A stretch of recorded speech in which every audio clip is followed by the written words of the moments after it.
SDP, the Steve Dangle Podcast, with your hosts, Steve Dangle, Adam Wilde, and Jesse Blake. Let's go! Hey guys, Utah has made a goaltender signing. Whoa! This is going to be the next 20 minutes! He's a goaltender, and his name is Jackson Stauber. Whoa! Can you like believe that? Stauber Racing? Yeah, but Stauber. Oh. With a st. Spell Jackson. No, you spell Jackson. You spell Jackson. No, I'm serious. You guys spell it. Spell Jackson. I think it's Jaxson. What wouldn't spell it? Jaxck. CK. SON. Jackson. Jackson. You have a stroke? What happened? You really just want to hit that K in the middle. I do. You really want to emphasize the I do. I'm You gonna guess Jaxon. Jaxon. Yeah, Jackson. Jaxson. SON is what he went with. Oh. These you? No. No, that's Oh, not well, you. those are definitely me. That's you. Oh, okay. Hey, whoa, my God. Jesse, can you actually turn mine down? Yeah, I think no, that's Steve's good. feeling loud today, and I just Hey, Jesse, can you turn Adams up? All right. So listen, I have a question for you guys before we get started. First off, I want to say this. Trade him. Oh, is that not the question? It's our last Friday episode of the 23-24 season, because we're still in season. The NHL might be done, but we are. And we still, our schedule is going to go like this. We are going to have a VIP episode every single week this summer. When? Fridays, like usual. Thank you. Yeah, and then we also are going to have our Mondays and Wednesdays right up until the end of July. So you're going to get plenty of SDP content, and you will still get 3 episodes a week if you're a VIP subscriber, which you can do on Apple, you can do it on Spotify, or you can do that on YouTube. And also, Monday's show is going to feature one Christopher Johnson. This coming Monday. This coming Monday. Not every Monday. Not every Monday. Okay. No, because Chris is leaving. He's going on vacation. So he's going to do to the one more moon. CJ show Monday, and then he's going to do an SDP Monday. Mm. And he's nice. He's getting to the bottom of all the stuff. He's getting to the bottom of it. He's going to do a CJ show Monday, and he's going to join us. I know. If you like CJ, holy shit, it's going to be so much damn CJ. Yeah, but it was better when I said it. Yeah. You're off your game today, Steve. I know. I gotta get to the bottom of my first coffee. It was better when I said it. I do find that funny. Like that Norm Macdonald. Wait till you hear me do it. Now, if you guys heard yesterday's CJ show, which is entitled "Sidney Crosby is Dying to Be a Philadelphia Flyer," Yeah, he took a shit on the mayor of Pittsburgh. CJ actually had some very shit on stuff. the head of. No, he had some interesting stuff on the Pittsburgh Penguins, and one of the things that I think it's going to be difficult for Pens fans to accept is that Kyle Dubas doesn't have a plan. and he hasn't had a plan. Well, basically, here's my theory on July 1st. One bad July 1st begets another. Mm-hmm. You look at the Jari extension, you look at the Graves contract, you look at trading for Riley Smith, which unfortunately didn't work out, although I really like Riley Smith, and then having to trade him retained to get rid of him. Yeah. To the New York Rangers. Nice little pickup by them. Yeah. At some point, what he was saying is you got to have a conversation about Sidney Crosby and how long he could be in Pittsburgh. All right, here's Chris Johnston talking about Sidney Crosby. No, I want to paraphrase him. On the Chris I Johnston was actually just show. going to send you the link. It's perfect. This is great. If I had a crystal ball, I would probably project that Sidney Crosby would be calling up Nathan McKinnon and being like, hey, you want to play at least a year or two together? I can totally see Sidney Crosby in a Colorado Avalanche uniform. I know my brain has done a complete 180 from the last time we talked about this, where I do not see him leaving Pittsburgh. I'm starting to get to that other side now. He's got to probably look himself in the mirror this summer, obviously have chats with people close to him that matters. But it's like, do you want to play these last couple of years where you're still at a high? I know a big carrot for Crosby is that he's going to get to now play best on best again. He's going to get to play with the younger generation. That'll be cool for him, whether it's at the Four Nations or the 2026 Olympics. Like, that's all locked in. But do you want to be kind of toiling in mediocrity? Do you want your season to end on April 10th? You know, the answer is no, but like, I just don't see the path back to the playoffs quickly for the Penguins. Okay, you might make the playoffs. Like Washington made the playoffs this year and they were swept in 4 games. Like, I don't see the path back to really contending. I don't know how this shakes out. None of this is meant to suggest he's gone or anything like that. It's just, I'm looking at the landscape and I'm looking at the fact he hasn't signed his new deal. I'll say this. Yeah, I think he had a 5-year contract at a entry level at an $8.7 million cap hit. Then he did a 12-year deal. That's the one that's ending at an $8.7 million cap hit. I'm willing to bet his next contract is for more than that. I'm willing to bet he's not signing for $8.7 million to ride out the career. Now, that caused a kerfuffle because the suggestion that Sidney Crosby could leave Pittsburgh, you know, is understandably upsetting, right? I think that's fair. I just to get let's acknowledge. Okay, go ahead. Acknowledge me. I need you to acknowledge the fact that if I were a Pittsburgh Penguins fan, I would be very upset about the idea. And, you know, Crosby, his entire career, has been known for one thing above all, and it's loyalty beyond his skill. Yeah, right. okay. I think it's disingenuous to say that what's being suggested isn't like heartbreak. Oh, like this is 100%. absolutely devastating, and you have to acknowledge those feelings of the people who don't want to hear this stuff because it would hurt them so much. And one thing CJ said in there that I think illustrates your point, Adam, about how loyal Crosby is. Has there been ever a player who played out the entirety of a 12-year deal in the NHL? Out of every 12-year deal that has been handed out in the NHL's history, has anybody played on the entire thing in the one team? So Duncan we've had Keith Koval. got close. He didn't get there. He didn't get there. The 2 in Kovalchuk? Minnesota didn't get there. Yeah. Yeah. Kovalchuk, Parise, Suter did not get there. Nope. DiPietro got injured, but it was 15 years. Luongo No. didn't get there. I think And by the way, they don't all have to be 12. They just need to be currently illegal. Yeah. I'm just talking about the massive deals that are over the 8 years that you can hand out now. Weber, no. I don't remember. Well, Datsuk, no. Did Zetterberg? I don't remember if Zetterberg signed an illegal one. Well, no, he finished his career in Arizona, so no. Hossa, Yep. with a big whole asterisk. Yeah. Yeah, Zetterberg signed the 12-year and he finished in Arizona, so he didn't complete it. Zetterberg ended up in Arizona? Henrik Zetterberg? Or because he retired in 2018. Yeah. And the contract was through 2021. So I guess, maybe he didn't end up in Arizona. I got that wrong. Well, he retired before the end of his contract. Right. There you go. Same with Hossa, retired before the end of his contract. I don't think a single one made it. And if they did, okay. So there's the exception to the rule. That's a cool. I think cool that was the stat I was trying to that's a damn do cool with you guys on the Ovechkin. spot. Oh, Ovechkin. Yeah. Okay. How long was Ovi's? That's a great question. Yeah. Okay. He had you know what? I can. It might be the 2 of them. Yeah. Ovechkin, I got him here. Alex Crosby at Ovechkin 8.7. is 13 years. So we have 2 people. Wow. And it's those Crosby and Ovechkin. Just there you go. Too perfect. Capitals fans are probably yelling at us the whole time. What about us? Me! Because Ovi actually would have been the first because he played out his deal from 2008 to 2021. Ovi better, just like we all knew. There you go. Always claimed. I think that's pretty cool. Like, Yeah, it shows what kind of guy Crosby is and Ovechkin. Well, and the fact that that frankly, he has never complained. He has never he hasn't put a foot wrong ever in Pittsburgh. And I think so. Getting back to the feelings and the reaction to some of this, especially when it's framed as like some sort of we're trying to get one over on the Penguins here.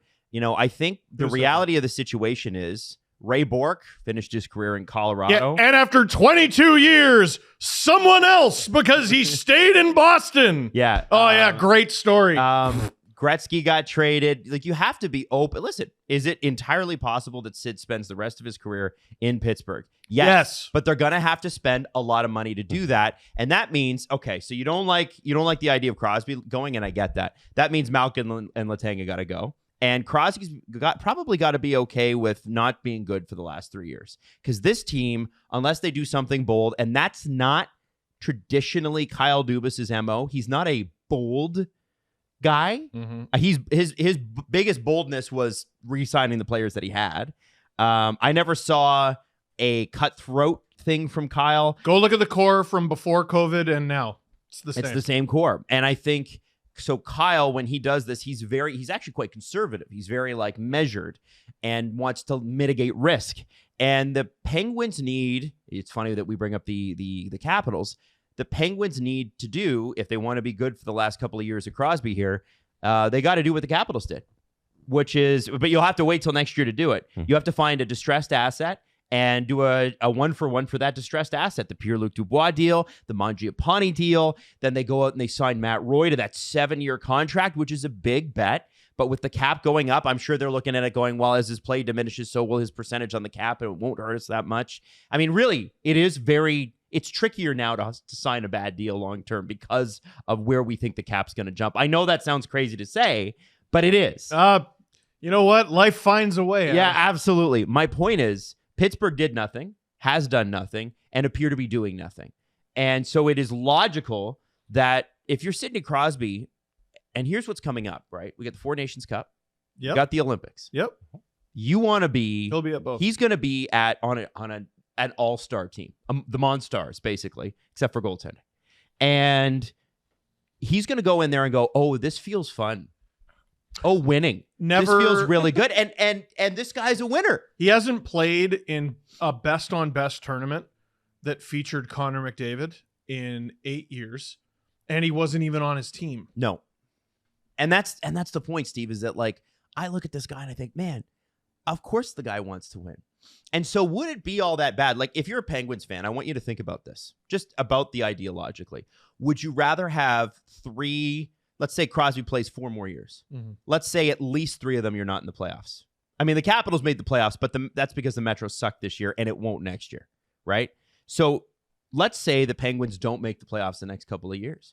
Are you cool as a Crosby fan and a Penguins fan with being like, yeah, no, at least he stayed though? Or would you rather see him go and win somewhere and cheer for him there too? Well, there's the honest answer and there's the lie. I think most people would say, I'd rather see him go and win. He's brought a lot to our city. Mm-hmm. 3 championships in 15 years. I think that's pretty spectacular. And it's the cap record. Yeah. I keep going back to that. Oh, well, you know, when talking about Crosby versus the all-time greats, when he is an all-time great, people go, well, this guy won 4, this guy won 5, this guy won 6. Okay. From the beginning of Sidney Crosby's career, where it became exponentially more difficult to win the Stanley Cup, he is tied for the cap record with 3. Like, in terms of leading a team, like being a top 3 scorer on a team and winning a championship, what's the list of guys who have done it? It's small. It's Crosby, Malkin, Stamkos, Taves, Duncan Keith. Stamkos has 2. Oh, he's 2. Right. Stamkos is 2. He's 4 cracks at it. So it's like Seabrook, Keith, Taves, you know, the core from that group. The core from the Blackhawks. Not even the goalie, because the first one was Antti Niemi. Yep. Not the Kings. Not the Lightning. Like, think of how... just to know, when you start off with the Blackhawks, you start off with Seabrook. Yeah. Well, he was a big deal. He was a big deal. Seabrook was great. He patted Jonathan Taves on the back in the box that one time. It's like, I'm like, you know, the 90s Bulls and Steve Kerr. I like Steve.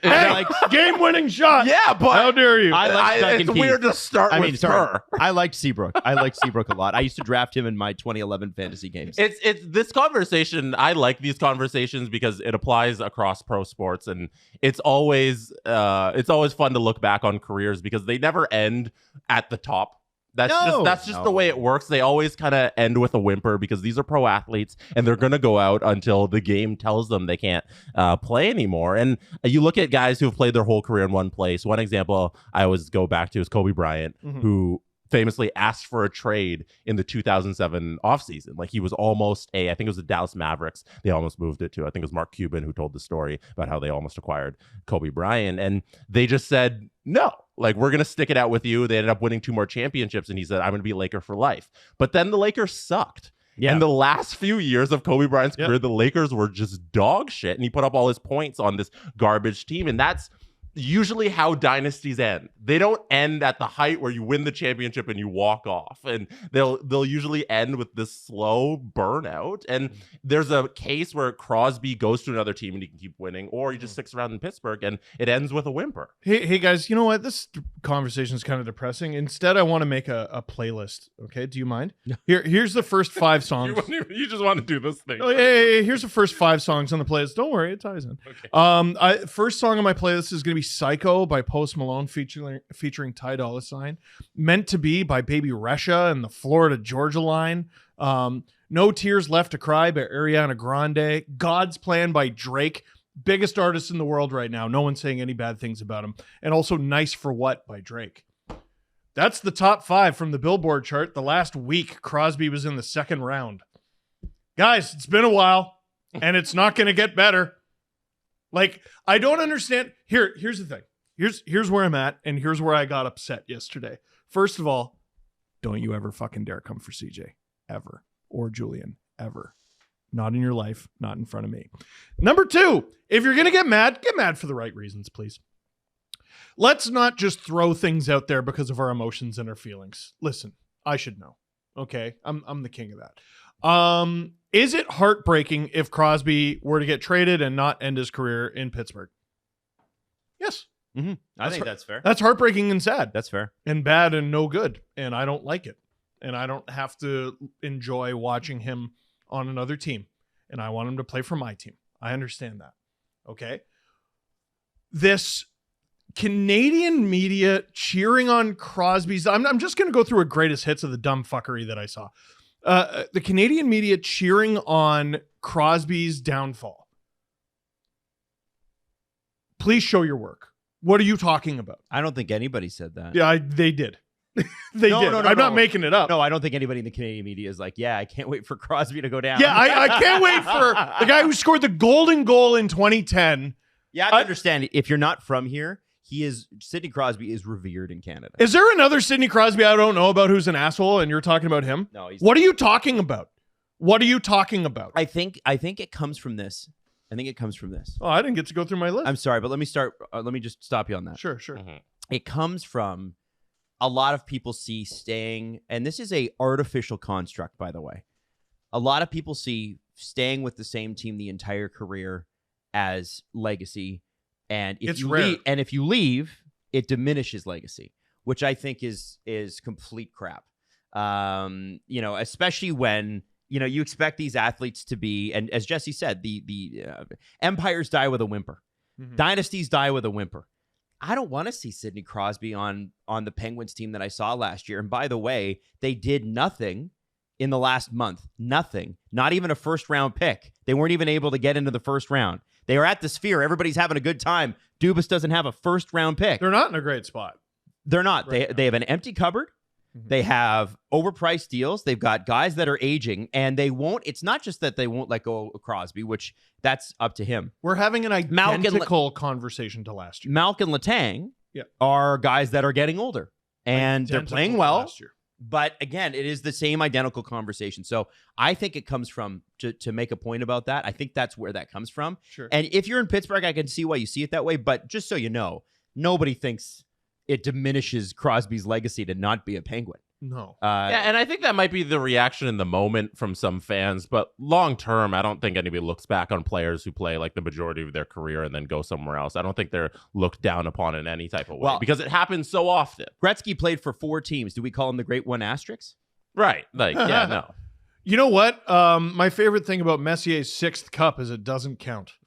Yeah, that sure wasn't memorable at all. No. Yeah, like, you don't look down on Matt Sundin any differently. Like, he doesn't become less of a Leaf great. Like, I don't think he played for the North Leaf before, fans wanted him to get traded because that was the logical thing to do. Hey, we're bad, Matt. Can you help us be good? Hey, you know how we're not going to make the playoffs? Don't you want to play in those? And he said no. Yeah, Tom Brady might be even more of a Patriot because he left and he won with somebody else. And then they're like, oh, screw our team. We love Tom even more because of that. Like, I feel like just with time, everybody's going to forget about whatever Crosby does at the end, and he's a Pittsburgh Penguin for life. We all know that. And if he does stay in Pittsburgh, then he stays in Pittsburgh. That's great. But it does seem antithetical to Sidney Crosby's personality to be like, yeah, I'm cool with a rebuild over the next 3 years because that's what you're looking at. Well, you're not looking at a retool in Pittsburgh. Not to mention, Crosby's going to stay there his whole career, just like Mario did.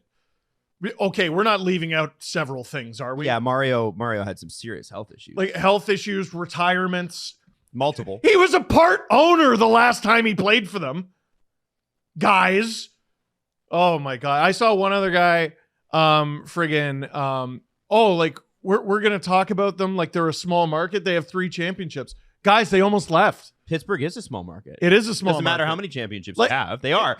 But it's the amazing thing about Pittsburgh is because what's the miracle of the Penguins is that they are one of the most followed teams. They are one of the most impassioned markets. Their TV ratings are locally usually among the top 5 in the league. Yeah. And that's not on a per capita basis. That's just generally.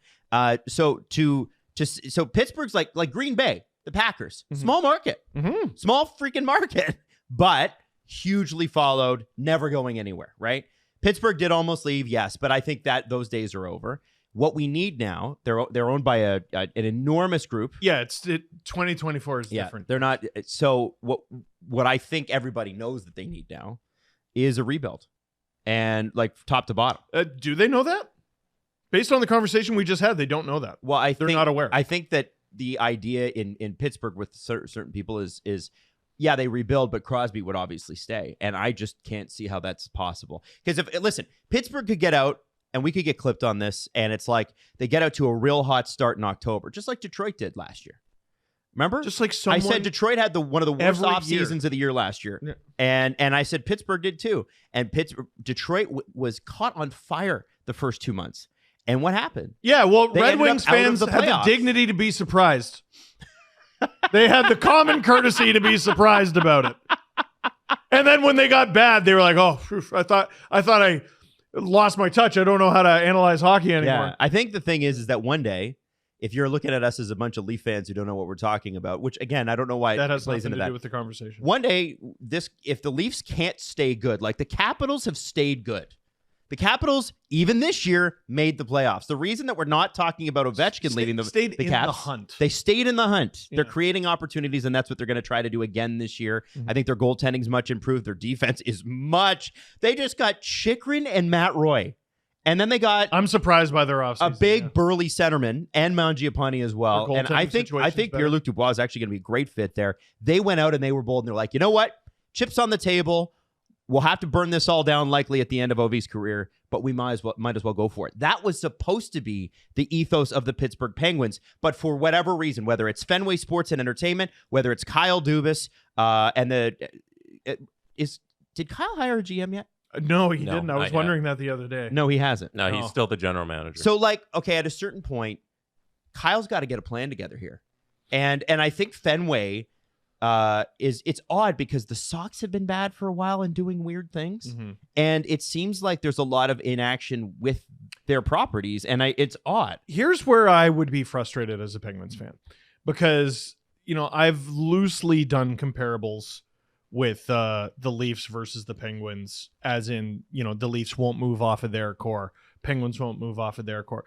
The Penguins core costs a fraction of what the Leafs does. Now it's older. And frankly, it's not great. Yeah. Outside of Crosby, like Malkin's, he's good. He's good. He's great value at 6 point whatever. Yeah. Holy crap. Letang, he's getting up there. Carlson, he's getting up there. Right? They have the cap space around that core to build a team that is not just a perennial playoff team, but a contender. And they haven't done that at all. Well, and I look at their power play from last year, which was, as Jessica kept pointing out, historically bad. They had they had a power play, they probably would have been in the playoffs. And I wonder what they've done to help mitigate that. Unless Michael Bunting is your answer, and he might be. I like Michael Bunting a lot. He had a great stretch for them. Michael Bunting's a great hockey player. He'll be great with Crosby. Totally. So let's meet in the middle ground here. I think if I want Crosby to remain a Penguin forever. It's because I think this team still has what it takes to be great. But they need to do some things beyond acquiring Kevin Hayes. You know what I mean? It's a lot of deck chairs, kind of like it was last year. I guess he's their bet, their Pierre-Luc Dubois bet. You know what I mean? But like your free agency is also kind of how you're perceived in the market a little bit to a certain extent. Do teams think they have a chance to win with you? Who joined the Penguins this year because they have a chance to win? Well, Tarasenko, we know, turned them down specifically because they were last minute on the bidding. You went to Detroit.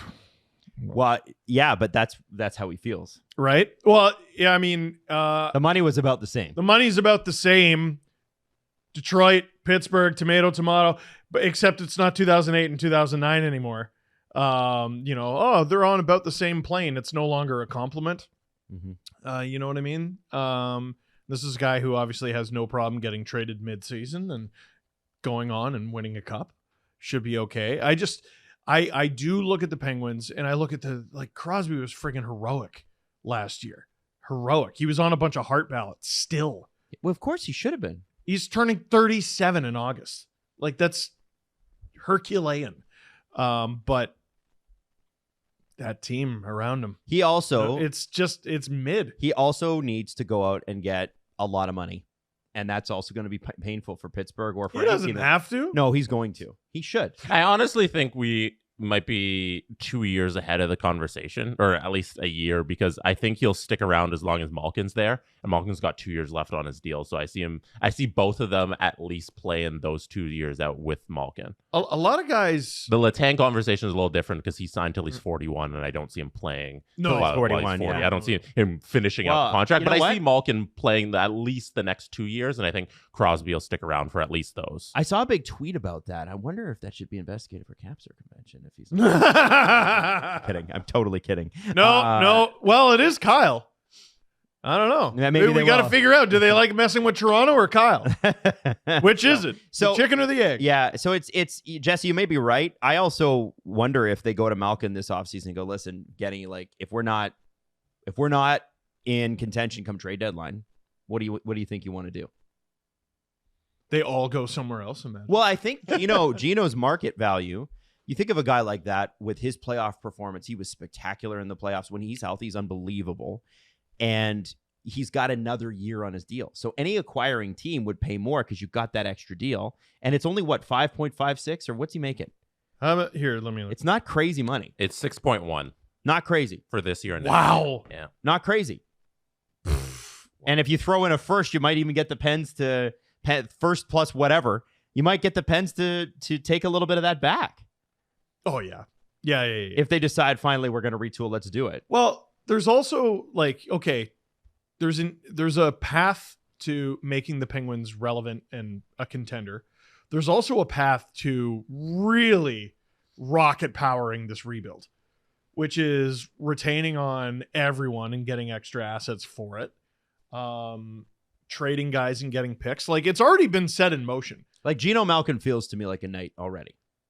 A knight? Golden Knight. Oh, They got a top line winger spot that I think was supposed to go to somebody else, and I wouldn't put it past Vegas. They haven't done anything. Yeah, no, to get Crosby, Malkin, Letang, Get them all? Carlson, all of them, I don't think they're gonna get them and all. give up nothing off their roster. I don't think they're gonna get them all. Yeah, you never know. Yeah. Hey, Mark, how's the back? I think, and then they figure it out. But you look at that and you go, okay, there's some real potential here, and it'd be kind of fun, wouldn't it? Oh, moving them around. Well, it'd definitely be fun. But again, there's Penguins fans listening right now going, no, it bloody wouldn't be. Yeah. And I totally understand the What would you sentiment. prefer? The status quo, which is, okay, if everything goes right, we're squeaking in the first or second wildcard spot. Your favorite team doesn't play in the league that you grew up watching. And I think a lot of people struggle with that. It's tough. It is tough. The other thing I want to say is I don't, once this era of Crosby is done, I think that it cannot be understated how disastrous the Burke Hextall years were in Pittsburgh. I think I'm hard on Dubas because I think last year he really screwed up, and this year he didn't have many options because he screwed up last year. We called it before he got the job. But that mess of, respectfully, Jeff Carter was a great Penguin and the community loved him, but that contract, Jeff Petrie buyout. It's aged horribly. It's just all of it's bad. And you kind of, I kind of wish, like, for Kyle's sake, I bet he wishes that he was there like 2 years earlier. Oh, like, dude, for like before he even got that job in Pittsburgh, we were like, who wants that job? And one of the things we talked about was imagine, because it was something that was coming over the horizon, imagine having to be the man who trades Sidney Crosby. Or just gets nothing for him. Yeah. You know what's going to make them stink for a very long time? Is if they just keep going this way and everyone retires a Penguin and they have a ceremony and everyone's got a tear in their eye and they don't even get a 4th round pick for any of them. Now, the good news is if you hold on to your 1st round pick, you'll probably have a lottery pick for the next 3-4 years. Yep.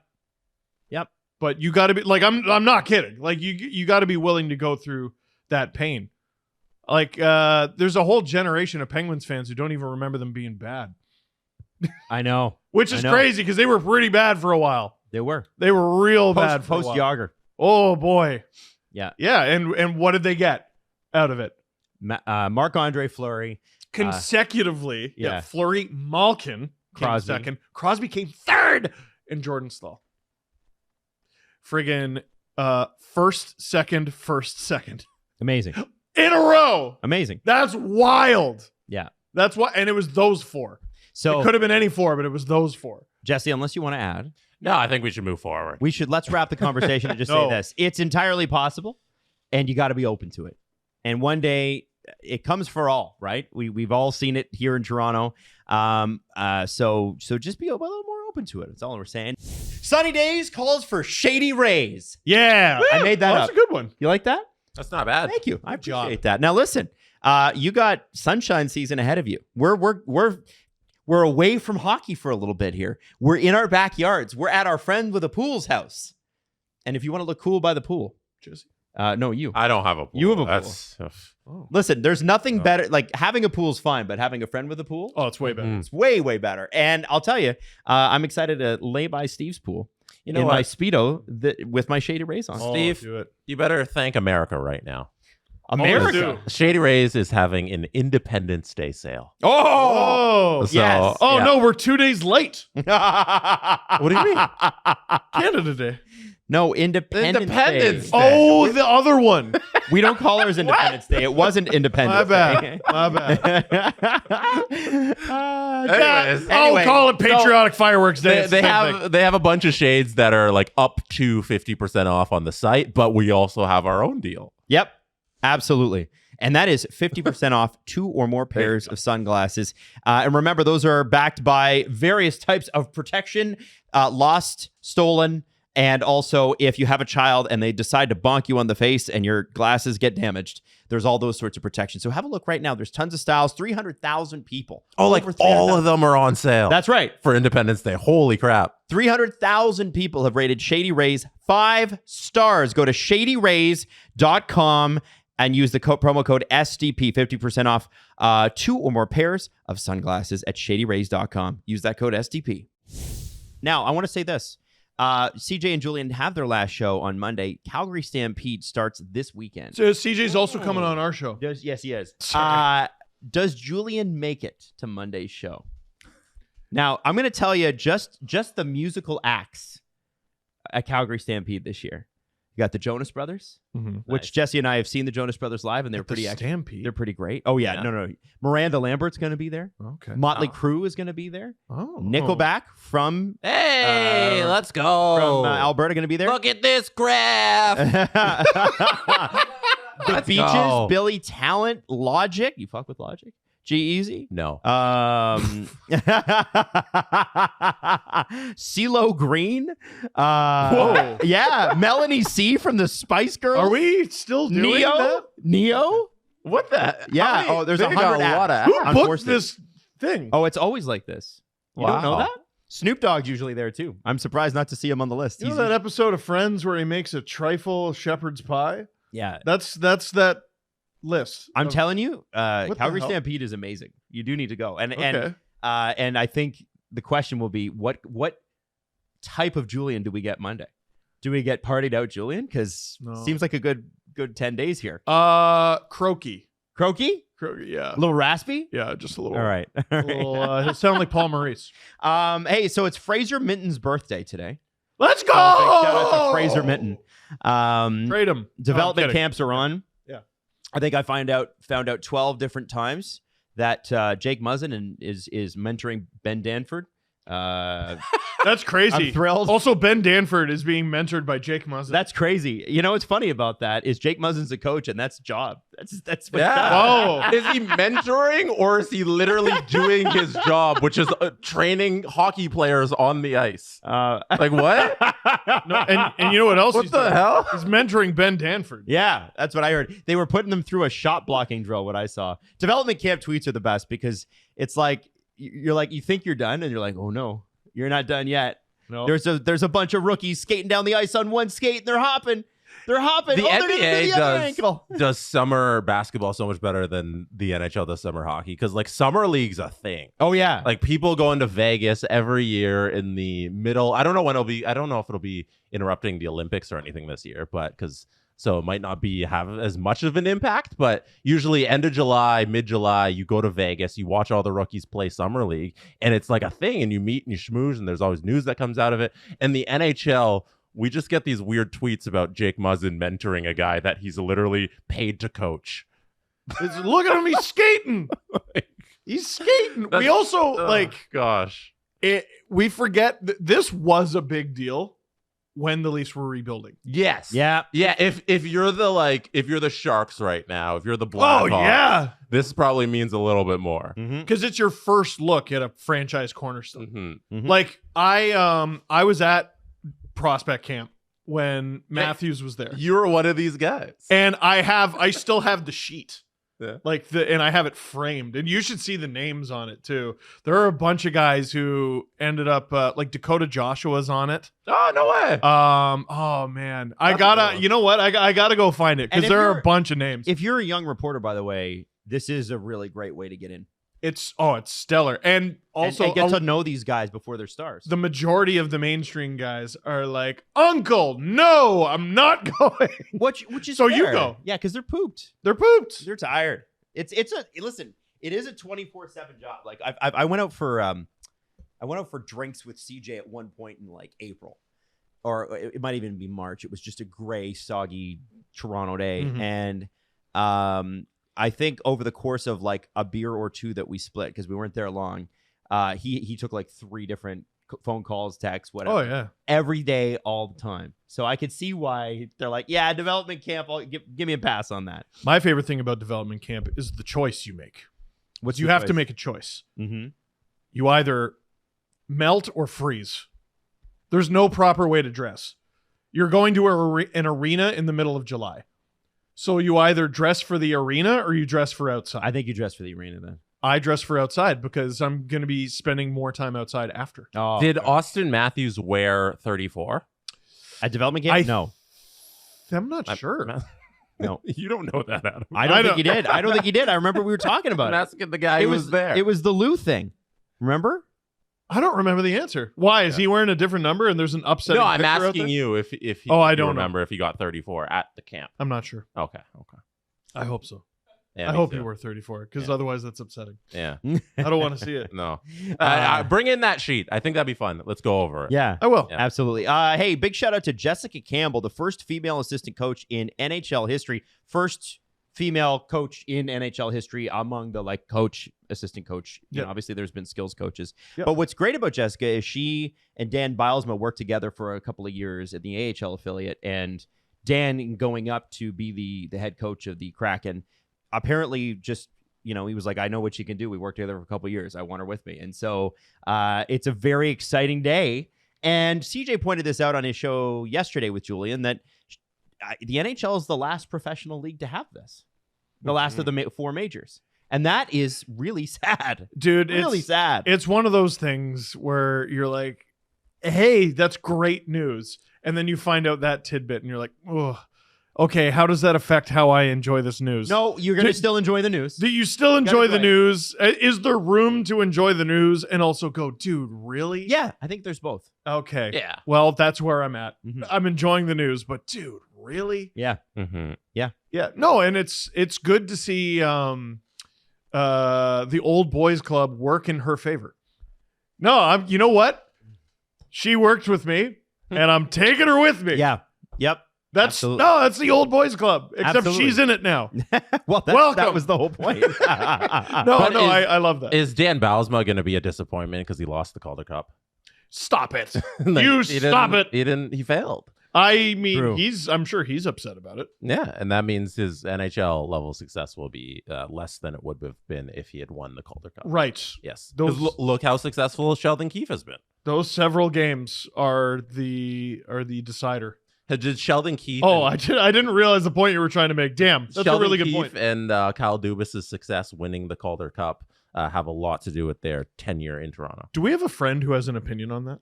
Cicero. You know what? No, winning does matter. The Calder And Cup means nothing. I'll tell you this: Sheldon Keefe did nothing but win in the regular season. Mm-hmm. So So maybe Dan Bylsma will do nothing but win in the playoffs. he's done that.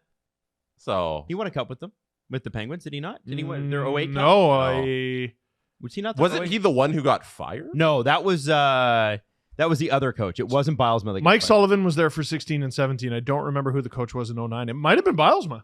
I think it was Bylsma. Bylsma's the one who took over. There and you won go. the Stanley Cup in the 08-09 Penguins Cup run. And there was a There you go. coaching change to Mike Sullivan whenever Pittsburgh won the first of those two cups It was Mike Johnson. Mike Johnson. There you go. Oh yeah, there was an Um, in between. yep. Yeah. Yeah, that wasn't good. So yeah, a big shout out to Jessica. So that's really, really exciting. This show is sponsored by BetterHelp. Listen, summer, time for reflection. Time for you to maybe consider getting a little therapy. And as I said, Jesse made fun of me last episode for this. What did I do? The real new year. I do that a lot. The real new year is Labor Day to early September. That's right. the real new year. He's right. And Get yourself reset for the real Oh, no. new year, I which think we is have just after Labor Day. Calendar for, let me check, 2024 Jesse, years after Jesus. It's a fiscal, that Jesse. says otherwise. It's a fiscal. It's your human being fiscal, right? Because every business has its own fiscal year, right? And then you got your normal calendar year. But then there's the human being fiscal, which is everything starts in September. Everything new starts in September. Do you talk to your therapist about like the troubles of being a billionaire? 'Cause I do. Your mind I do. immediately went to like fiscal and money because Right. you have so much of it. Yeah, I say, listen, Jesse, Mr. billionaires deal don't with- worry about money. Mr. How do I deal Therapist, with having so much money? I've ran out of things to buy. What do I do now? And then I let him tell me. And you build a rocket ship that looks like you're the phallic. Yeah, yeah. Phallic, you go to the moon. Now there's somebody who might be able to use BetterHelp. Jeff Bezos? I'm not saying that. BetterHelp, better HELP.com. BetterHelp. Use the code SDP. BetterHelp.com/SDP. Get 10% off your first month and avoid building spaceships that look like wieners. BetterHelp. Better HELP.com/SDP. Something I wanted to get to on the last show, and obviously we ran out of time, is Edmonton. Edmonton is in a really unique position in the league this year. They're good. They are Goodmonton, but there is some badminton. Is there some badminton? There's some badminton. Potentially. Now, let's start with the Goodmonton. The Goodmonton is that Jeff Skinner, Mm-hmm. who I repeatedly called Stuart Skinner Jeff Skinner throughout my streams in the playoffs. Now Jeff it's going to Skinner get even and worse. now it's going to get more complicated. Yes. Jeff Skinner spurned the Maple Leafs is one of the headlines I heard. The Leafs were in on him. The Oilers were in on him. He chose to play next to Connor McDavid, and who can blame him? Well, he gets to play on the better line. The Leafs were trying to sell him on playing with Matthews and Marner, Mhm. which tells me that Matthews and Marner will be reunited on the top line next year. Cool. Oh, yeah, great, super. We'll save all that for CJ. If you don't succeed, try again. Also, Connor Brown re-signed. Adam Henrique, who was a deadline pickup, signed for a couple years. Matthias Janmark is back.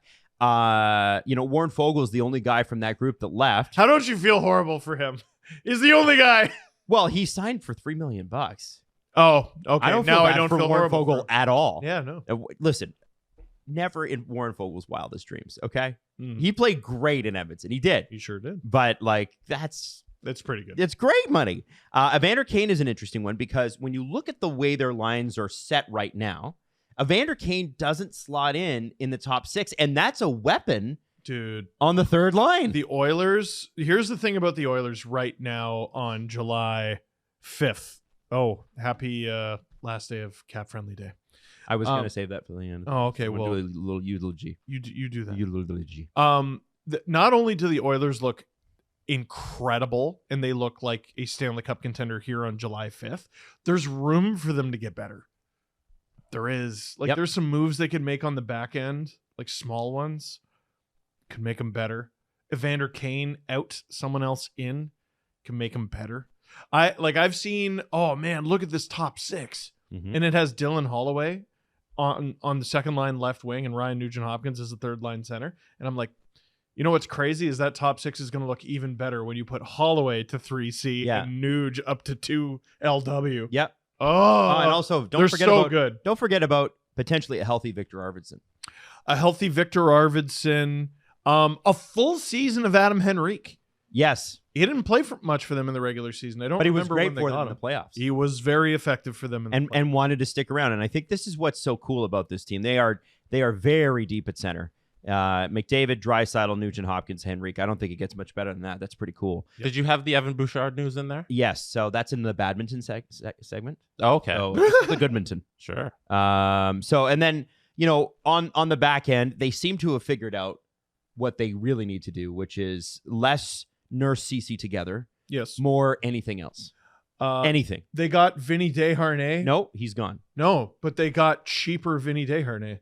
Who did they get? Josh Brown. Oh, yeah. Yeah, that's right. Big, mean, right-handed. Yeah. Does he do much? We're not sure. You killed the man, but not the idea. Desharnais signed for a lot of money. like $2 million with term for a guy who wasn't in the lineup every game. Like, I do like that defenseman. People will say, "Hey, you guys signed Lilligren for $3 million," and we would agree with you. I hate when people do that, dude. I hate when. Well, what about the Leafs? What about the Leafs? It's not about the Leafs. It's not about. Oh yeah, I notoriously am on board with everything they're doing. Like, what are you talking about? Get in there and make it about the Leafs. Get in there and make it about the Leafs. People always make it about the Leafs, and it's not who you think. Now, let me tell you, the badminton segment. There's the Goodminton and the badminton. The badminton is a couple of things. Daniel Nugent-Bowman for The Athletic has already written an article about Leon Draisaitl and why the Oilers shouldn't trade him. Should not. And that was a week ago. Mm-hmm. There is no extension in place. I can tell you this. If in Toronto, now the Oilers did just go to the finals and lose by a goal. Yes. So I can understand this. The thing that's not really being talked about in Edmonton is Leon Draisaitl. And is he going to re-sign? Because to me, there's a domino effect. As Jesse mentioned, he alluded to the Evan Bouchard news. Jesse, what's the Evan Bouchard news as of this morning? Daniel Nugent-Bowman tweeted this morning, "I'm told it's unlikely the Oilers and Evan Bouchard, RFA in 2025, with ARB rights, UFA in 2027, will discuss an extension this summer. Edmonton has more pressing things to address. The GM, Draisaitl and McDavid. Bouchard, high likelihood of building off Norris 5th place and starring in the playoffs. So no Bouchard extension coming this summer," is the tweet. So the question is, when Draisaitl and McDavid get together at a cottage somewhere and they discuss, they'll likely make this decision together. Because I think if Leon is going to sign, he wants to know that Connor's going to be there. And if Connor is going to sign, I think he wants to know that Leon's going to be there. You want advice from a Leaf fan? Just do it over text. Don't do it at the cottage? No, the Leafs had lots of cottage things. It didn't do it. Well, that was about performance. The Oilers don't have to worry about that. They performed. No, they don't have to worry about that. I love Gary's NHL. Punish the shit out of the Oilers for being good. They're not going to be able to afford this team. Yeah. I don't know. Break up Connor McDavid and Leon. Yeah. Well, I don't know if that's what it's going to be. I think the Oilers would find a way to afford them. You know, we're going to try. Leon has, of the 7-year deal, he's put 500-point seasons on the board at $8.5 million. Unbelievable. It's the best contract Peter Chiarelli ever signed. Oh, by a country mile. Except for the McDavid contract. Wow. Although the McDavid contract's a lot higher. I think value-wise, maybe it's Leon. My point is this. Yep. You've got a lot riding on this next season. If you are an Oilers fan or an Oilers player, I think you got to look at this like it really doesn't matter what happens in July next year. The only thing that matters is the next 10 or 11 months. Yeah. Go back to the Cup, do what the Panthers did, and win it. And one thing that's special about the offseason is when people who aren't from North America go back to other countries. Oh, I love this. And they have quotes and they give it to the local other country media. What did Nikita Kucherov say this time? This time, it's Leon Draisaitl's agent who spoke. Oh. And Leon Draisaitl's agent, Mike Liut? Yuri Poner, Oh, okay. told Ice Hockey, that's EIS Hockey News in Germany, that the ball is in the Oilers' court. There's no rush yet, but either it happens quickly, i.e. by the end of August, or it doesn't work out at all, Poner said. It will also become clear whether Edmonton really wants him or not. Poner believes Draisaitl has been playing at least 30% below his value for several seasons. Yep. Coming off of a deal that earned him just $8.5 million against the salary cap, it's obvious why he may think that. Yeah. No, for sure he has. So the question will be, are the Oilers willing to go to 13? Shout out 13 Nick and a half. Horwat of Breakaway, who on that Sports Illustrated with the quote there. Are we sure that's a real person? Why? No. Because they write AI articles. Sports Oh my Illustrated. gosh. I think, like Matthews is 13 and a half. How if you're 13 Leon and a quarter. 13 and a quarter? How if you're Leon Draisaitl do you not go, I'm worth more than that? How do you not? And you've given the discount. Oh, yeah. You've already given the hometown discount. You now need to go and get, what is it, 13 by 8? Well, 14 by 7 if he here's- goes to free agency? Here's what I'm trying to figure out. 8.5 wait, no, I don't think I did that right. Yeah, here we go. 8.5 times 0.3. No, you're doing this wrong, Steve. I'm going to do it right this time. He's been playing 30% below his value. 8.5 times 1.3. Math. $11,050,000. So that's what he thinks he should have been making Yes. for the past half decade. And now the cap's going up. Yeah. Yeah, man. What does an 8-year extension for Draisaitl look like? That's massive. Ooh. Does he pass McDavid? Yes. Oh, yeah. Like, how doesn't he at least be the second highest paid player in the league? It's probably going to be $108 to $110 million this extension. And I think the Oilers do it in a heartbeat. I think his agent is full of patootie there. Oh, yeah? Full of patoots. All right? How I dare think. you. What do you mean it's in the Oilers' court? What are you talking about? What are you actually talking about? simply You know the Oilers give us all the money. absolutely give him that money. You know it's absolutely not in the Oilers' court. It's absolutely not in the Oilers' court. Who holds all the cards here, guys? Leon, but Yeah. that's why he's saying it's in the Oilers' court. It's not, though. No. Here's what I think It's is being in the said. Oilers' court to acquiesce to all of his demands. Okay. Yes. Yes. All right, fair Yeah, enough. Jesse- no, I feel Jesse like nailed that's- it. That's what he's saying. That's is it not? 100%. I think he's correct. So here's why I think a negotiation with Leon Draisaitl is actually very easy. And Connor McDavid. Most players, there's a back and forth. Sure. And you got to negotiate. Yep. And you got to argue. There's no arguing here. Nope. I'm sorry. What do you could I want? have done better over the past half decade? What could I have done better over the course of this deal? Oh, fucking nothing. Literally nothing. Give me everything. What could the Oilers possibly say besides pretty please? I think that's exactly what I'm saying. That's Right? all they can do. And which Leon and his agent have obviously already told them, no. Well, no, I We're don't think- simply not doing that. If you believe for a second that these two haven't talked, you're out of your mind. They've absolutely talked. Jeff Jackson has absolutely talked to Leon's agent. Absolutely. If he hadn't, he should be fired. That's what it should All be. right. So careful, Adam. You're going to get blocked on Twitter by him too. So what I'm going to look at here is I'm going to look at this. This to me is not a deal about money. This is a deal about geography. Geography. Do you want to be here or do you not? The Oilers are going to give these two players, McDavid and Draisaitl, blank check. Yeah. What do you want? So Austin's the highest paid player, right? Starting next Yes. season, And he 13.25. And that won't last. So what do they come at? 14? Oh my god! I think Leon's 13.5, and I think Connor's 14. Can you win with two players making 14? You can't win with 4, but you can almost win with 2. Yeah. I think you can. Yeah. I think you absolutely because can. the players are Leon and McDavid, you probably can. And I also look at it like this, guys. Okay, so if their percentage of cap is relatively similar, in Connor's case more than Leon's, because Connor makes a lot of money versus what Leon makes, you can find guys like Nuge was a draft pick, but you can find Evander Kane, you can find Jeff Skinner, you can find Adam Henrique, you can find all of these guys that come in and want to play with them. Zach Hyman. You got to send a first round pick to get rid of Darnell Nurse at that point. Probably. Oh, right? You have to get rid of that contract. I don't think that's enough. Dude, he makes 9.25. Yeah. You need to find That's the next a lot. You need to find the next tanker. Like, what is his? Okay, so we talked about Leon. He should have been making 11 this whole time. According to him, he was making 8.5. Mm-hmm. What should Nurse be at? 5 or Like 6. 6.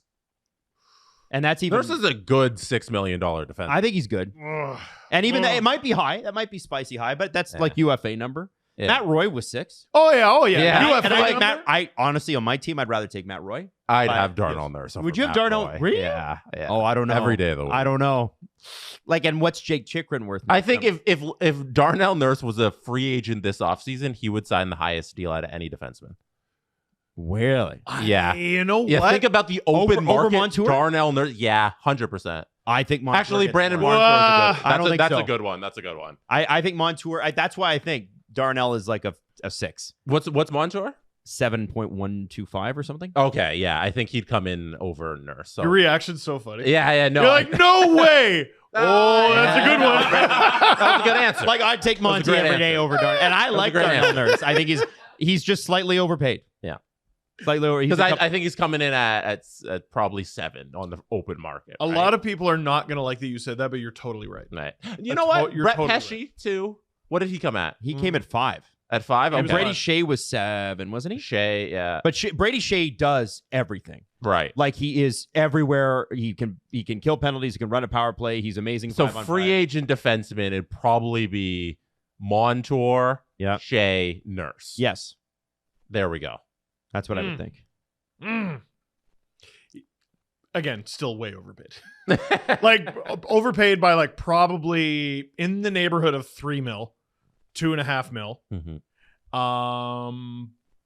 For how many more years? 6, 5, 6. Yeah, his contract goes on forever. Yeah, man. But the point was the Leon and the McDavid deals. And I think Right. At 14, and we assume 13 and a half, you know? But it's like with the Leafs and their core, there's no room for fat. Mhm. You gotta find ridiculous deals. That Nuge deal is great. oh, it's a great contract. Yeah. The Hyman deal is great. The cap hit that they have Ekholm at is great. For an extra year, what they have Bouchard at is great. Mhm. And they So it's can going to be tough. well, here's what's probably going to happen with him is they bridge him, knowing that they're just going to get murdered on the next deal. Bouchard's going to PK Subban, though. That's exactly Bouchard's what it gonna is. sign for like $5 million for like 1 year and then win the Norris and be a $12 million defenseman. It's actually the parallels are crazy. Yeah. Yeah. And right-handed and all. The parallels are crazy. With him, that's probably the move though. Yeah, and the Oilers, What else can you do? It You comes have to back keep to that this: up. You got to keep that window open as long as you have those two guys. The Bouchard is not going to talk contract because the Oilers are not going to talk contract until they know McDavid, Draisaitl. And you can make the argument that if Draisaitl or McDavid or both leave, Bouchard is now worth more to the Oilers because they got. And so Who's he give the puck to? well, it doesn't matter. He becomes one of the best players on the team, and I think that's where it's like, okay, well now my market value just went up because I matter more to this team now. Yeah. And I look at this and I think, I'm not ever like again this will go back to Pittsburgh, where it's like I'm not trying to take anything away from the Oilers here, but this is a very real thing that could happen. I think this is geography. Do you want to live in Edmonton at the end of this deal for 15, 20 years? Mm-hmm. Or do you not? And it's not that Edmonton is a bad place to live. Far from it. There's over 1 million people there. They all seem to like it. But the reality of the situation is, in the NHL, there are markets that are hot markets for free agency. Edmonton was this year because they went to the finals. Yeah. But Edmonton has had a devil of a time trying to sign free agents in the past. And so, this is going to come down to, do you want to live in Edmonton or not? Do you want to be an Oiler or not? And to their credit, like to Jeff Jackson's, well, I guess Ken Holland's credit, because he's the one who built this roster. Human beings signed to the Edmonton Oilers NHL roster the season that Connor McDavid becomes a free agent. Human beings, 5. That's amazing. That's the entire roster. The rest of the roster is entirely open. Wow. That's that amazing. Season, McDavid is a UFA. That means you can work this money around for the next 2 years, however you want, knowing that that $14-15 million contract is coming. You can build this roster for that. So I think the Oilers have done a wonderful job in building this team, besides a couple contracts, and that because you can get to that stage where McDavid's going to be looking at his next big deal, and you have so much room to work, that they'll be set up pretty fine. Yep. When we have these conversations, sometimes I catch myself and I go, wait a second, which one of you's talking right now? Is it Leaf fan Steve who would love Connor McDavid to be a Leaf? Or is it the Steve who cheers for greatness? Like, that's who's talking right now. Like, we're trying to figure out how they keep this together. Because, oh yeah, Connor could go here and Leon could go, why does he... I don't like that for some reason. No, that makes me feel weird. Because, and this is the difference between this conversation and the Crosby conversation, these guys have a chance to win. Yeah. Their Crosby window's just opening. Yeah, that's over. Yeah. This, guys, you really have a shot here. Yeah. Look at the way the team is built. I think they're looking at it like, listen, would it be better to have an answer a year out? Yeah. But we've all been at the bar going, I'm going to be real hungover tomorrow.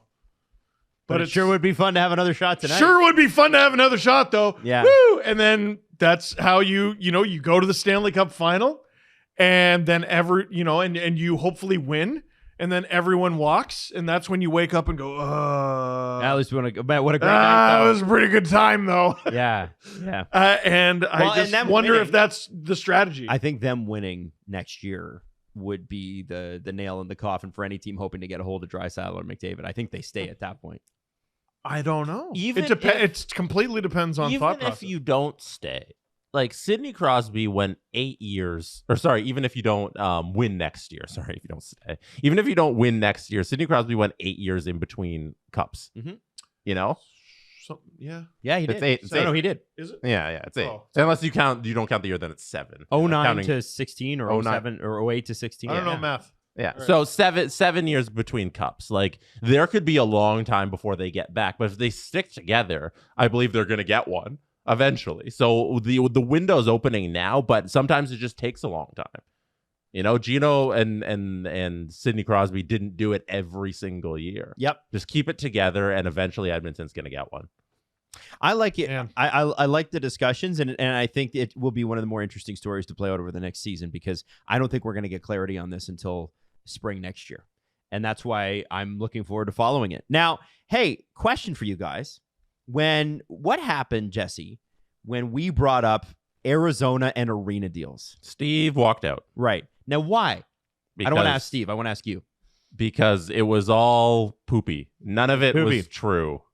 Now, Until there was real news, Steve refused to talk about it, and because the news that was coming out was all kind of fake news that was peddled by Morello. And no, I thought it was criticized by the fake Canadian bully media. No, You ever notice that was another time, by the way, why where did we you got ask the Canadian question? media? Oh yeah. Why did you ask? The Canadian media, it really doesn't want hockey to work in Arizona. Dude, our best player is Austin Matthews. Yes, we do. It's just lazy bullshit. Do we have people put news? out there when they Yeah, don't we like do. the information Okay. in front of them? We have news with the franchise that was the franchise formerly known as the Coyotes. Oh, this better be good. Salt Lake and Ryan Smith's SEG group are close to finalizing a $900 million deal for arena and renovations and a new sports district. The deal would require the Jazz and the Utah team? Utah HC to play in the Delta Center every home game. That means no home games in Europe for the next 30 years or face significant penalties. So because the city is going to put significant They money have a into gun this. to his head or something? Yeah, well, I think it's like if you want city money, we better see this back. What about like an outdoor game? Well, I'm sure that there'll be Utah some, would be a great location. Or like a game in Germany? You're like, what the hell's going on? I guess you would have to buy it back. sort of What? thing? So here's the deal. In exchange for $900 million in public financing to renovate the arena and develop 3-block sports and entertainment district, much like you see, I think, in Philadelphia. Philadelphia's got a really good one. Philly's cool because you can go to all 3 stadiums within like the block. It's the best. Yeah. Yeah. Smith Entertainment Group would agree to pay $125 million if either team leaves the arena in the first 15 years, or $250 if they both leave, with penalties decreasing by about $60 million a year after that. Blah blah blah blah blah. The point is that Utah, like Salt Lake City, is ponying up to do this, and it's very interesting because first off, what I find interesting about this is they're like, listen, if we're going to make a public investment in this, and I'm assuming they think they're going to get their tax dollars back, and you know how we already feel about this, we don't need to go into it. Fine. But they recognize that this is a small market. And one of the things that when it was announced that Utah was going to get a hockey team, was going to get the Coyotes, a lot of people said, hey, that's great, but they have an arena that only 12,000 people are going to be able to see the ice. Mm-hmm. Yes, they'll do renovations to it, but this is not some slam dunk hockey market. Although the players getting off the plane kind of showed that maybe it was. This is not a Los Angeles. This is not a New York. This is not a Toronto. This is not a Boston. This is a Pittsburgh. It's a team that's going to need to live on the passion of the fans. It's not a Seattle. It's not a Vegas. Utah is smaller than that. Salt Lake is passionate about their teams, and they didn't have many for a long, long time. But this is going to have to be one of those where the city and the team work very, very closely together to keep those teams viable over the next 30 years. And I think that's a very, very interesting way to tie them and keep them in the state, right? Okay, you want us to spend money? Well, you can't freaking leave, man. I also only 12,000 people. Oh, okay, cool. So their attendance is going to triple. Sure, exactly. and by the way, the Delta Center is going to be redone as quickly as possible. Yeah. With the construction on the outside happening over the next 3 to 5 years. So the idea is it's 12,000 this year, but then next summer they do a bunch of renos, and then maybe it's 15, and then maybe it's 18, and then you're good. Mm-hmm. But they have a lot of work to do on this, and from a business perspective, you know, it is rational to talk about the fact that, you know, how many companies have their head offices in Salt Lake City? You know, I don't know. That's the thing, is that it becomes like, it's like Ottawa. One of the issues with Ottawa is not the size of the market, it's the nature of the market. The market is mostly government. Mm-hmm. And it's a capital city, but it's very different from like what Americans would know as, you know, DC is lobby groups and this and that. And tons of people have an office or a corporate office there just to lobby the government. Yeah. In Ottawa, it's not like that. It's mostly government. It's not a lot of huge businesses operate out of Ottawa. They're going to operate out of Montreal. They're going to operate out of mostly Toronto if you're going to be in this area. That thing about the Jets and their corporate night blew my mind. Absolutely. Same problem. The Jets corporate night is a road game. Yes, in Toronto. Yes. That's like crazy. I was at it. Right? Yeah. They're trying to get Adam to invest in the team. That's right. Like, okay, so we're struggling a little. We need the bailout from a billionaire. Let's invite Adam to our box. Maybe he can send us like maybe $1 billion, and we can be viable. You know, I was talking to no. Let the people pay the tax. I was talking to Mark Chipman, or Chips as I call him. I was like, Chips, I need a little more on ice before I can put some money into this. Oh yeah, that's and also you're not allowed to win against the Leafs. What did you tell him about Scheifele? I said I've said it's a good deal, a good value deal. Okay. Yeah. No, it was a good value deal. I just didn't like him and what's his face, Blake Wheeler together. I think Blake Wheeler and him were not a great combo. I guess you guys aren't that close because that's not my nickname for him. What is it? Chipman? Cool Ranch. Oh, stop it. Because Chip? Because he's a Chip? Yeah, that's why. Oh, you could pick any Chip. And I picked Cool Ranch. I kind of not good. I thought it was very good. I don't mind it. I don't mind it. Anyway. That's not great. I just thought it was funny that Coyotes fans waited 25 years for an arena deal, and Seattle were able to get theirs done in 6 months. Seattle, Utah, you mean? Sorry, Utah were able to get theirs done in 6 months. So there's too many new teams. There is. Yeah. Jeez. The thing is, like, Can't wait to go to 36. Arizona could not do anything there. And I think that has to do with the ownership group. I think Ryan Smith is embedded in this community. He's well connected to the government forces. He can go in and make a compelling case. It's a pretty easy case to make that this is good for the city. And Murella was not able to do that. And neither were the 5 or 6 guys before him. Barroway, the NHL, like whoever owned it before. None of those guys could make that case because they were incompetent. It's not because the value wasn't there. Everybody recognizes the value. And at the end, no city person, like anybody who worked for the city, didn't trust Alex Morello. Right. Like nobody in any kind of government position, anybody's going to hand out a construction contract, anything like that, wants to do business with Alex Morello and his money. How do you do business with a person like that? You can't. And that's what we saw at the bitter end is they refused to do any kind of good work with this gentleman because you can't trust him. Yeah. He was offering like to bid millions and millions of dollars for a plot of land, and they said, keep it. No, we don't want that money. Nope. No thanks. We don't trust in you. fact, we don't even want you to get a chance to buy it. We're going to cancel the auction of which you're the only bidder. On like Tell you what- semantics. Yeah. Oh, you better get a permit first. Wait a second. I don't even own the land. Yeah. Tell you what, Alex, keep your monorail, beat it. Yeah. That's what they did. And so one of the first topics we did. Ogdenville. And North Haverbrook. I remember the first podcast we did, the first episode we did. The fourth or fifth topic that I had lined up for us was Arizona, at the time Phoenix, and the arena deal. And we talked for 10 years about it. And in a matter of months of being in Utah, maybe a month of being in Utah, they get an arena deal done. I just think that's kind of funny. Yeah, but we were bullying. Sorry, there's a smudge on my phone. Oh, it says valid criticism. No, we were bullying the Americans. You know, Canadians, Yeah, able how to we bully the country 10 times our size. Hey, big shout out to, before we get to the press conference, I want to do a big shout out to CapFriendly. This is the last day that they are live, and they are live right now. I believe at midnight tonight, it will be the end for CapFriendly publicly. And a big shout out to all the guys behind the scenes who worked so hard on this website. The reason that the reaction to CapFriendly leaving is so strong and in a lot of cases negative is because they did such a great job. Oh, yeah. And, you know, not only did they do a great job for fans, they did a great job for teams who hired them and used their service. And I think that I want to congratulate them one more time for making hopefully millions of dollars. I hope so. Because they deserve it. I want to congratulate them for getting to work in the candy store. They get to work in an NHL market. You're working for Ovi's team. Sick. And I just think big shout out to those guys and to the next generation, because we've seen this before. Cap Geek. What was the other one? General Manager. Now CapFriendly.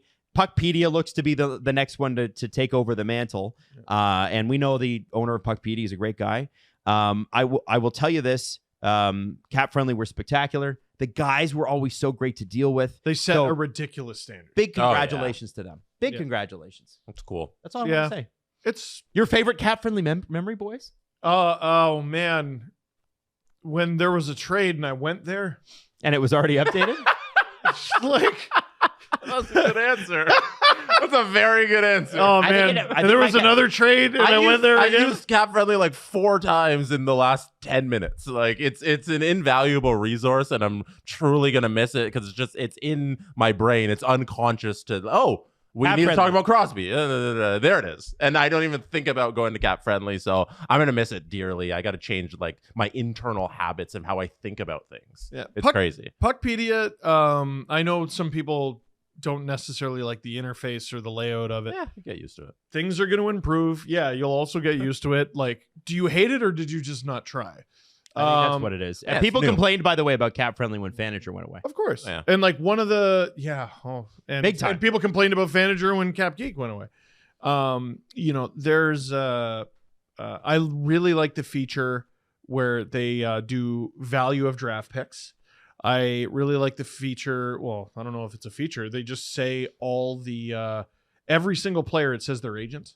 I love that. And it has, and you can look up the agents and their entire client list. Yep. Yeah. Love that. And that's where I used to go for that. It is actually helpful because you can kind of, you click on certain agents and you can see a theme with how the contract negotiations go with their players. You know, if they're all represented by one guy and he's active, you'd be amazed how often you can find trends.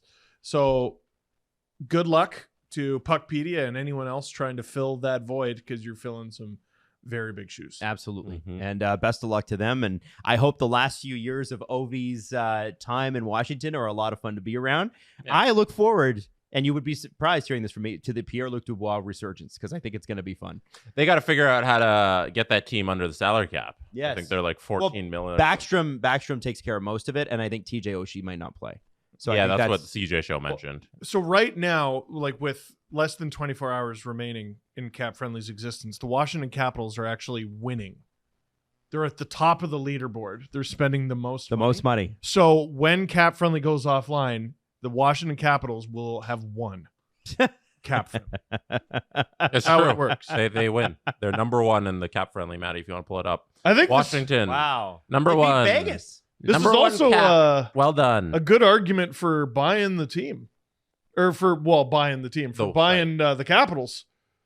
Or for God's sake, what are you? For buying Cap Friendly. This is a good argument for buying Cap Friendly because they're in such a precarious position with their cap.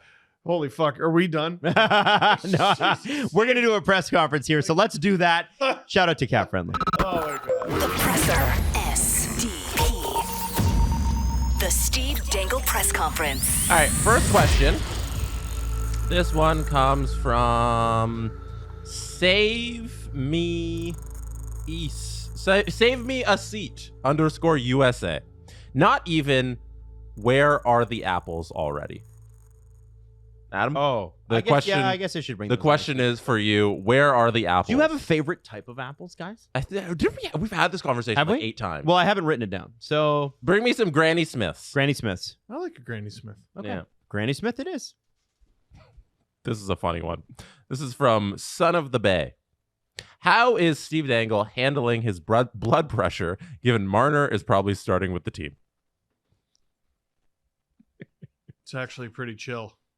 No. The blood pressure was up last week when it became obvious. Oh, they're just happy losing, and so that was upsetting. But now I've moved on to acceptance. They're gonna try to do it. You went through all the stages. And by the way, Steve, they're just gonna try to do it the same way again. What do you say to those? By the way, the starting with Marner is never the problem. It's the end.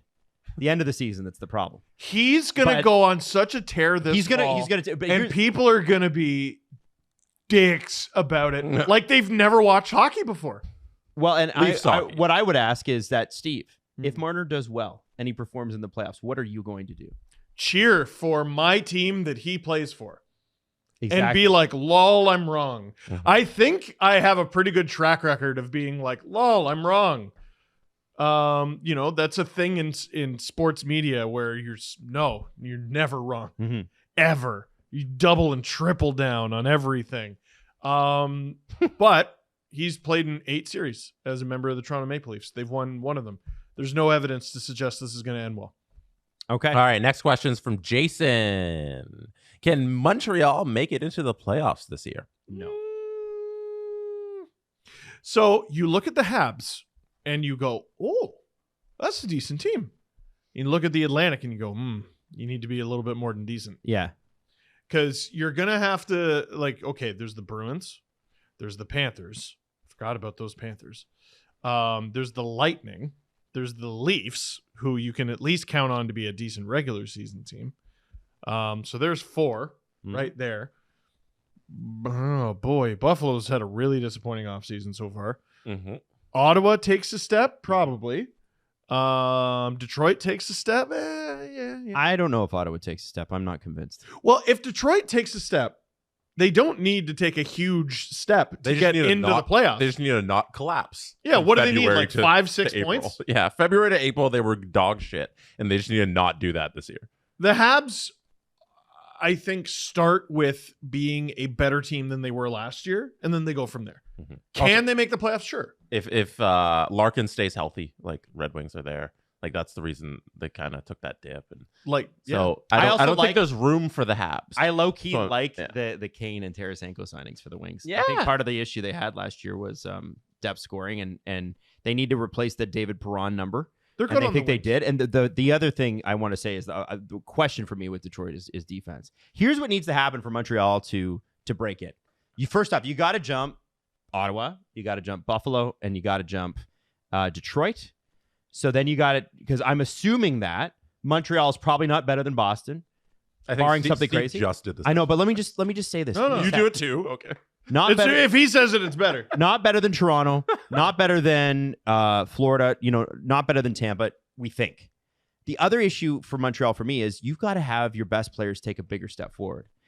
Cole Caulfield, as good as he is, still had 65 points last year. Nick Suzuki had 77 points. These guys, are 23, 24 years old. They're going to take a step forward. But at a certain point, and same with Slafkovsky too, he had a great back half. You can build on that. But those guys need to be regularly above a point a game. Mm-hmm. And Sam Montembeault has got to have a goals against average under 3. They signed him for a long He was term. good. He was good. Team was not good in front of him. Okay. His save percentage is like a 903. Really good on a bad team. Really Lane good. Hudson has to be everything he's been advertised. to be. Is Caden Primo ready? Well, There's so a lot of I was looking at that because I was going to say, no, he's not. And part of the reason I have that perception of him is for years now, the Habs have been playing Primo way before he's ready. Mhm. Last year, he played 23 games and he had a 9-10. That's great. I am shocked the number's that high. So if him and Montembeault can be a decent tandem for them, I mean, if you have a decent goalie tandem, you always have a shot. Yep. I think there's two things that the Montreal Canadiens can do this year. Get into the hunt, sniff it a little bit, Mhm. and then at the trade deadline, deal Joel Armia, deal Christian Dvorak, try to find somebody to take that Josh Anderson deal and get even younger or get either prospects or picks for that. Stay even a little. And then next year, they have a ton of money to spend in free agency. Savard's off the books, Dvorak, Armia.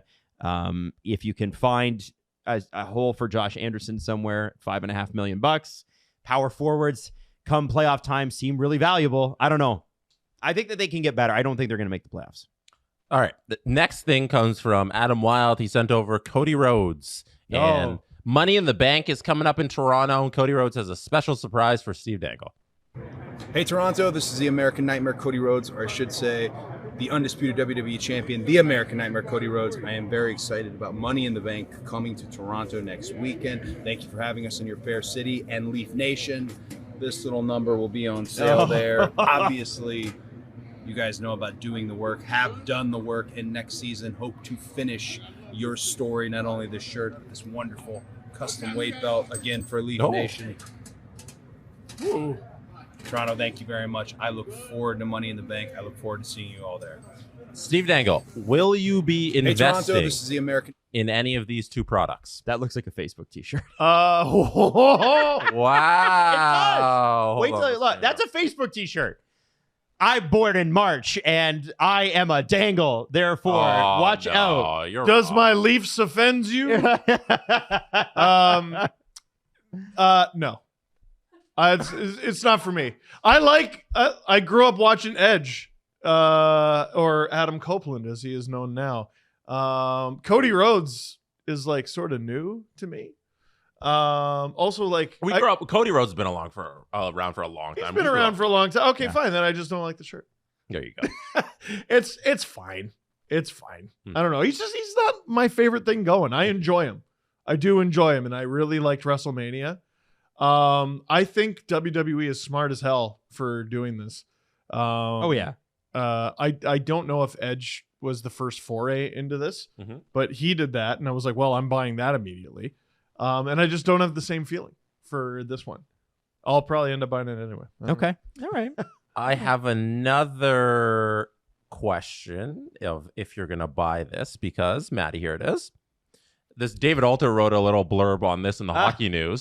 So WWE also this weekend is selling a custom Austin 316 shirt for Steve Austin, but they are spelling it like Austin Matthews. Yes. And it's available at Scotiabank Arena if you're at Money in the Bank. So will you be picking up this one? See, I just don't like white T-shirts, but Oh. yeah, I'd do it. That's a great shirt. It's a great shirt. Do they feel like giving me one? And then on the back, I'm sure it's $40. is that. Oh, Yeah. So they've changed the spelling of Stone Cold Steve Austin to Austin Matthews. That's pretty fun, right? Yes. Like, See, that's that cool and gives quirky. me the nostalgia tingles, and also the current tingles.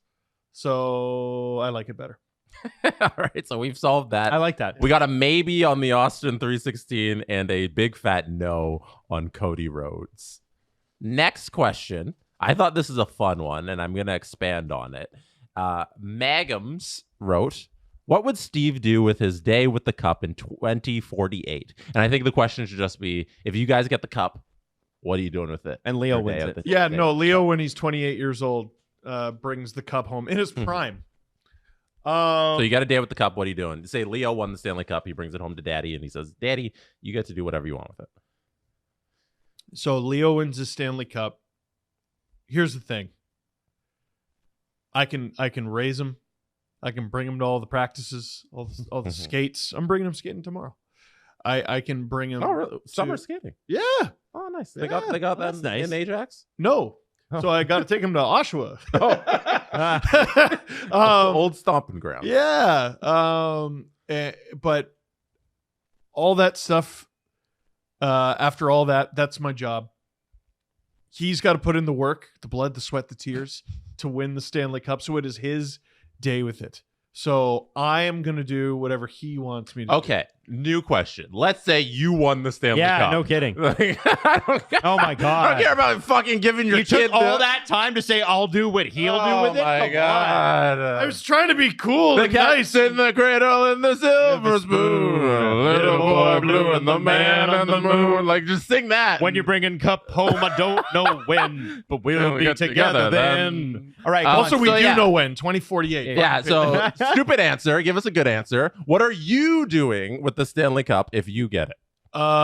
Seafood pasta with a shitload of chili flakes Yes. in the cup. And I'm going to eat Like it. Luongo? Yes, exactly like You don't that. have a spot you want to bring it, like a place? the Black Dog. That's where I want to bring it to the Black Dog. I want to Okay. be the fourth. That's an answer. Oh, well, no. I want to bring it there for the fourth time and be the third person to do it. First two were Chris Draper and Devontae Smith-Pelly. Nice. Yes. Okay, Adam, do you have any thought about this if you win the cup? I'd probably do the hockey player cottage thing. My wife's got a cottage, or my wife's family has a cottage, so I would for sure take it to the cottage, let the kids build a sandcastle up around it, spend the day drinking beers and listening to music and enjoying my Stanley Cup in the nice, cool Ontario water. That's a good one. I feel like a lot of hockey players do that. Yeah, that would be fun, right? Yeah. I'll be having a great day with Isla when she wins her first PWHL title as well. Why can't you win the NHL? Why can't you win the Stanley You know Cup? what? Why not? Yeah. Why are you hating? I'm not hating. What? I think First of you're all, hating. why am I hating? Sounds like he's hating. The Yeah. lack of sleep, the diapers. No, I'm kidding. I think if I won the cup, I'd try and do something I don't think any NHL players ever done. Or the Stanley Cup's ever been. I'd probably bring it to Trinidad, where my dad is from. Like, I'd bring it to Port of Spain, the capital. I don't think the Stanley Cup's ever been to Trinidad and Tobago. So I think I want to be the person to bring it there if I won the Stanley Cup. Wasn't that a CJ show conversation? Like, has the cup ever been to the Southern Hemisphere? It went to Australia. No, I think it was 32 Thoughts who did it. Oh, it was 32. yeah, Thoughts? somebody asked them Oh. if it was ever been to Australia, and it went like a year ago because they played games there, didn't they? Yes, they did. Oh. Yeah, They did. yeah, But but- Not like a remember player Logan won it Cooley and like brought it. dangled the. Remember he had the. Oh, the that precinct? friggin' goal. Yeah, Yeah. that was cool. Yeah, that was awesome.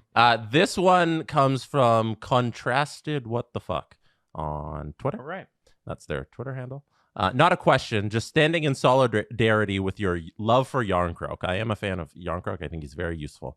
I can't understand the hate that he is receiving lately. Here's where it gotta comes from. flip I'll just this answer table. this. He's a player on the roster that makes more than $1 million, and that's part of the problem with the way the Leafs have structured their cap is guys that make he's making $2 million.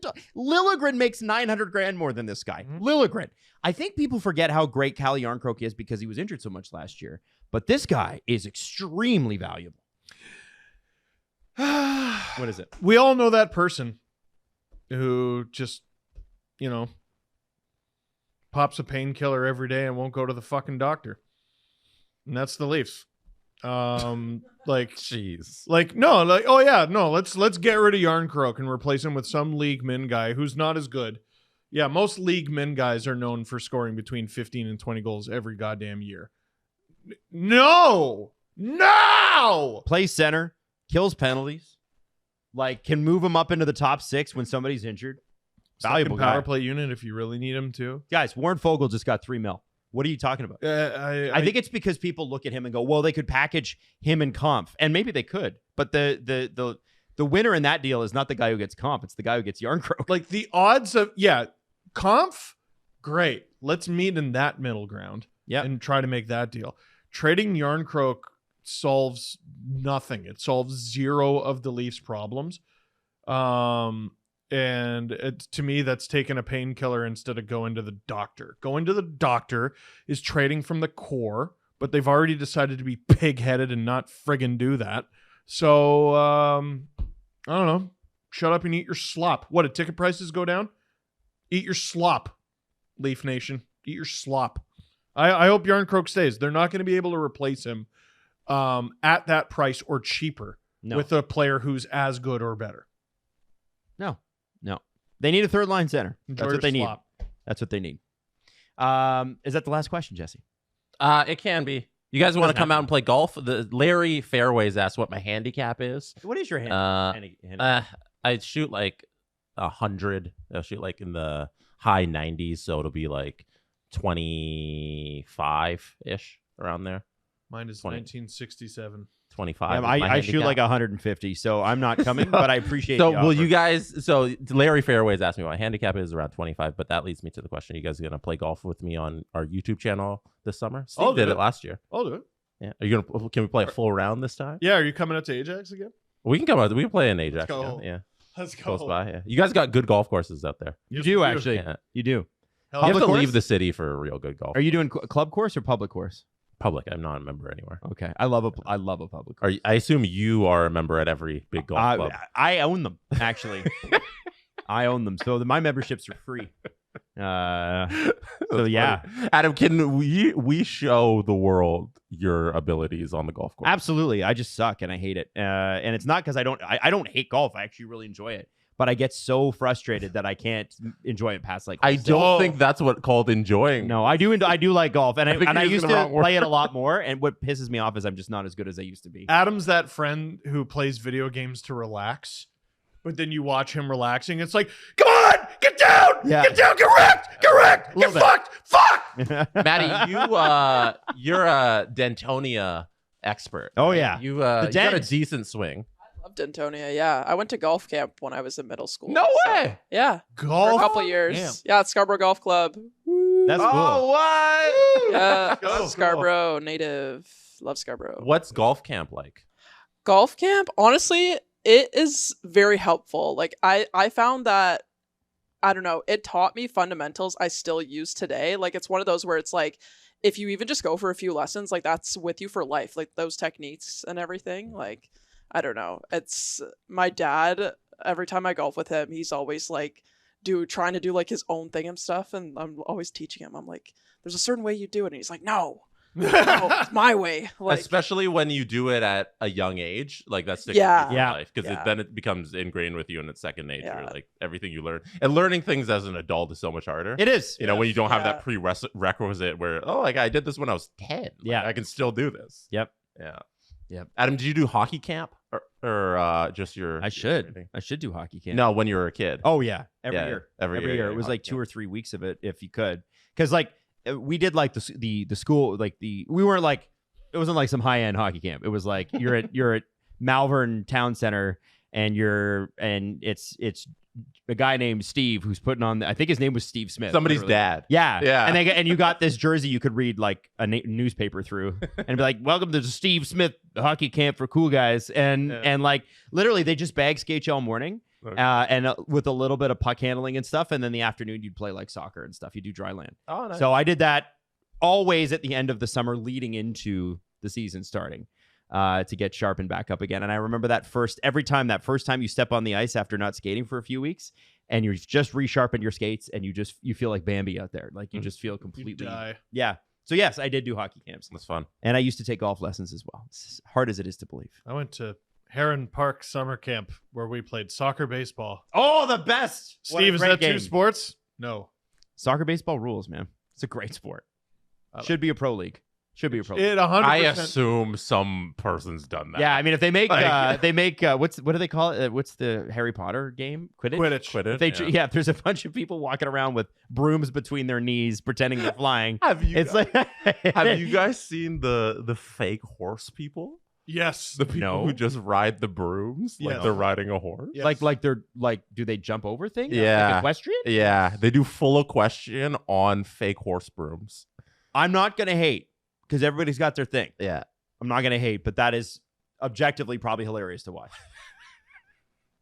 You're right. Can I throw this out there too?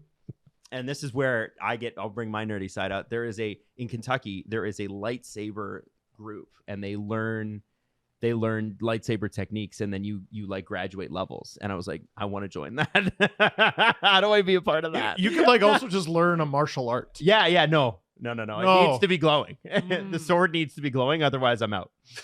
Okay? I want to be a warrior monk with a glowing sword, please. Thank you. Anyway, We can wrap. Let's It's wrap. called hobby horsing. hobby horsing. I bet it is. Horsing around was right there. Right there. I guess they wanted people to take it seriously. We're watching a video of hobby horsing. Adam, you can wrap the show. I don't have the button. Wow. So. Was that a Wow. Team Finland hockey jersey? Wow. Was it? Yeah, here, look, it's coming back around now. Oh. No, it's after this. Oh my one. God. Look at that. Oh, Full-blown yeah. competitions. Yeah. All right. Well, listen, guys, we'll see you Monday with Christopher Johnson on the Steve Dangle Podcast after he finishes up with the CJ Show. We're going to end on this screen. Yeah, you're not going to put it back to the show? No. All right.